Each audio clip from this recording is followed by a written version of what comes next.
Hey everyone, it's Ben Hardy here, and in today's video, we'll be reviewing the new Mercedes-Benz CLE. Before we get in this video, I want to give a huge shout out and thank you to the Mercedes-Benz of Salt Lake for giving me some time with this car. I'll include a link to their website in the description down below. I'll also include a link to my car buying guide in the description down below as well. Let's get right into it.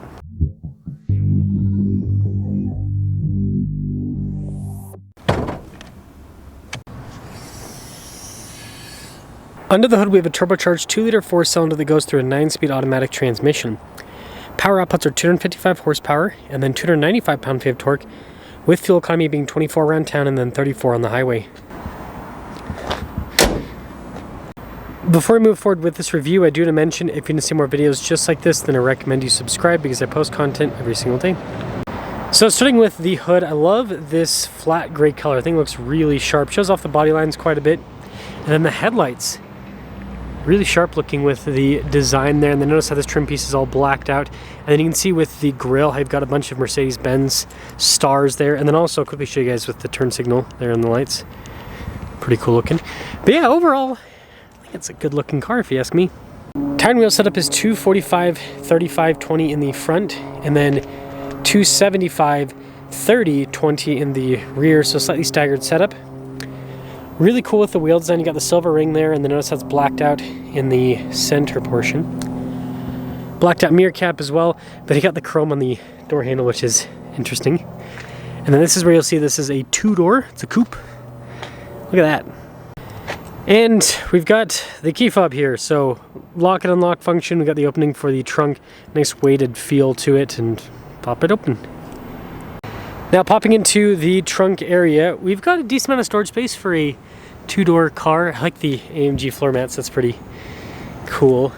But yeah, it's not too bad for a 2-door. Press that and that will lower the trunk lid back down. This is cool with the light design.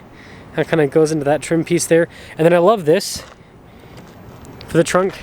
I don't know. I know it's kind of gimmicky, but I like it. I think that's a cool way to open or close. But anyways, there's the rear. Now being a 2-door means we just have one door panel to go over. Really nice soft touch trim here at the top and then down below as well. Just all the padding. And then I like the finish on the controls here. You do have power folding mirrors. We've got our seat adjustments. You can see we've got heated and cooled seats, memory seat function as well. Blind spot ring with the mirrors. And then we'll go over the front seat first, back seat second. But here's a quick look at the front seat. Perforated all down the center portion. And typically you'll have like a latch or something. Yep, we got a little strap right here that we can... So this is interesting. I had to move the seat all the way forward with these controls, and then the strap actually let me tug it. So weird, I've never seen anything quite like that before. Now with these back seats, I'm not going to pop back there. This has a slope design, so you're not going to have a tight hand room, and then legroom's going to be cramped as well. But you do get some vents there in the back. That's pretty cool. Nice looking seats overall, but just like most of these 2-door cars, reserve it for kids or just use it as kind of like a bonus storage area.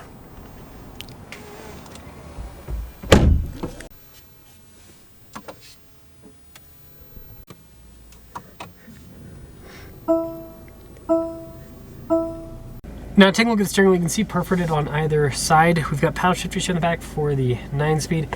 And then a bunch of practical controls. We've got controls here for the main infotainment system. That is for that center screen. Adaptive cruise control, volume, phone controls. Super specific. Seems to have gone wrong. No, thank you. Anyways, we've got the turn signal winch viber stock, and we got a traditional column shifter. And then here is a look at the gauge cluster. Now Mercedes has this cool thing where you can customize it. I think the classic view probably fits best with the CLE 300. If it was a 450, we might go for the sport view, but there you go. Just a traditional backup camera in reverse, really good resolution with it. And then this is what I call the S-Class infotainment system, because that's the first car that I saw with this. So you've got some kind of physical shortcut buttons here at the bottom, like with our drive mode select. And then you've got responsive touchscreen here. Things pretty straightforward with the use. And then the climate controls are always accessible at the bottom. So they are part of the screen, but it's easy enough to use. I love the trim on the dash, and then the vents across, and then this trim down below. It's really sharp looking. And then plenty of storage in the glove box. Passenger side also gets heated, cooled seats, memory seats, all of that. And then you can see the storage in here. Wireless phone charging pad. This is cool. I'll just Pops back. Plenty of storage inside there with a couple of USBs. Nice trim on the top with the stitching. And then we've got a panoramic sunroof. Now, I couldn't find the window sticker with this particular one, but I looked at another one that was also a CLE 300, and it said like $61,000 for the MSRP, so this one's probably somewhere around that. Let's see how it drives.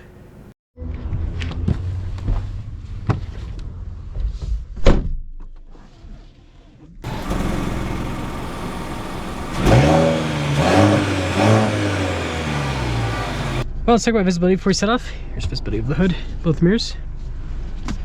Is that the rear? Yeah, a little bit lack of visibility in the back. I'm seeing a lot of these Cybertrucks getting traded in.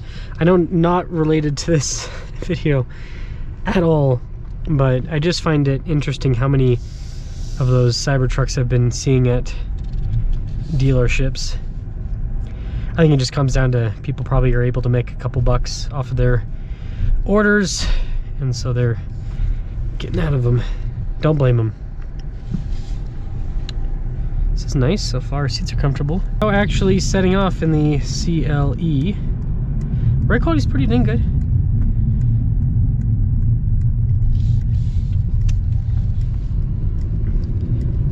Yeah, turning's good too. Yeah, I love Mercedes 9-speed. It's just so quick. It's smooth too. Yeah, it drives well. This is an interesting car. I'm trying to figure out where this sits in the Mercedes lineup. I mean, to me, it just looks like or just seems like a C-Class coupe. I mean, you look at the price point, the size, the interior. Yeah, very much so. Just isn't a bad thing.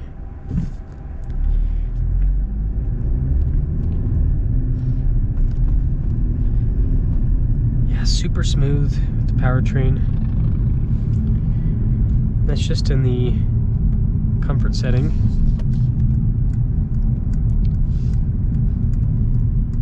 Yeah, I will say this makes the S-Class feel a little bit less desirable in a way because of how similar the interior is with this and the S-Class. Now, obviously the S-Class is going to drive different, bigger vehicle, different engine.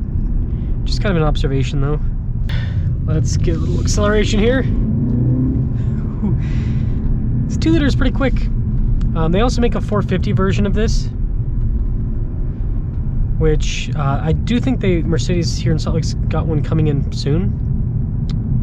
So I'll try to get a review on that. That's got the inline 6. But yeah, this 2 liter ain't bad. You gotta look at this as like a BMW 330i, I'd say is a good comparison in terms of like the acceleration feel and everything. Not bad. Not bad at all with the acceleration. Now, to sum things up here with the CLE, I think it looks sharp. I think it drives well. To me, it's just a C-Class coupe. Let me know what you guys think about that. But that's kind of what it looks like to me. Is it's just a fancy name for a C-Class coupe, which I don't think it's a bad thing. Just yeah, that's kind of what it appears to me. But let me know your thoughts on the CLE.